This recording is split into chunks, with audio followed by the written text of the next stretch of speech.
Scream 6. This is a fantastic poster, by the way, and the film's marketing department has released like 5 different cool, creative posters before revealing that the final official one would, of course, be the boring floating heads version. Anyway, this is the latest installment in the long-running meta-slasher series and is out in theaters now. Goes back to the original numbering convention after the last Scream, which was just called Scream again. This new one, as it describes itself in the movie, is a sequel to a requel. So technically it's the same continuity, but the baton has mostly been passed to a new generation of characters by now. Most notably, Neve Campbell is absent for the very first time. Apparently she didn't like the offer that she was given, thinking it's too little money for how important she's been to the series thus far, and decided not to take part in the film, which, to be honest, is a reasonable position to take, and good for her. More power to her. Story in the film picks up 1 year after the events of the previous movie, with the 4 surviving friends having moved to New York now and meeting a bunch of new people, as it always happens. Samantha is still haunted by the killings, especially as some online trolls, brilliant poke at Reddit by the way, accuse her of being the actual mastermind murderer and framing the other two. Suddenly though, a new Ghostface appears, and this time around he seems different, more ruthless, more open to murdering innocents on his way to the victims, and much more brutal in general. And so Samantha and Tara and the others have to try to team up to find out who the killer is this time and stop them. So when the film started, I was positively surprised at how much I liked the opening. I think it's honestly one of the strongest in the entire series, because it's quite bold in the choices it makes, and for a minute there it seems like the series is really going to try something completely different.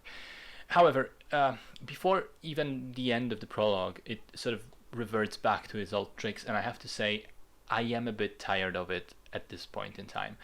Don't get me wrong, the original Scream was a brilliant commentary on the slasher genre, while also at the same time being a very competent slasher itself. And even some of the sequels continued that balance, continued to be very enjoyable, spoofing the popular sequel tropes and on and on.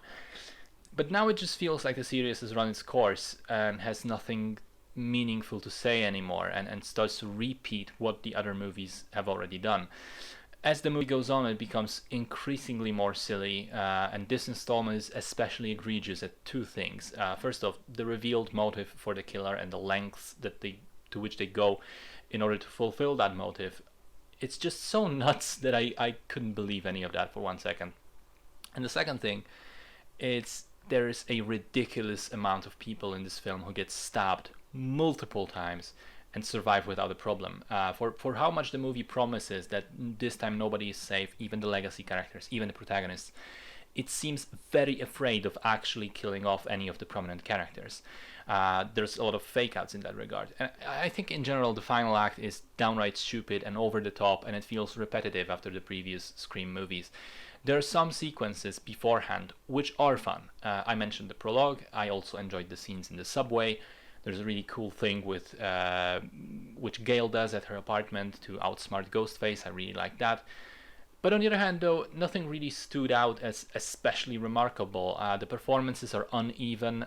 Some are okay. Some, like Hayden Panettiere returning as the fan favorite Kirby, are quite rough. There is one standout though, which is Jenna Ortega. Even in the previous film, with a small part, that was before she blew up as Wednesday, she was standing out amongst the others. And in here she gets a bigger role, and she's just leagues above everyone else in terms of acting. Feels like a genuine, real person.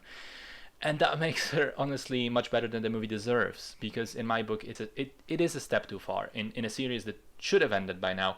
And yes, it is entertaining at some points, but overall it is pretty dumb and doesn't really seem to understand the difference between pointing out a trope and spoofing it in an interesting way, and pointing out a trope and then doing nothing with that commentary. And so with that meta commentary aspect being much weaker than before, the series does kind of lose its charm, at least for me. I'd skip this one.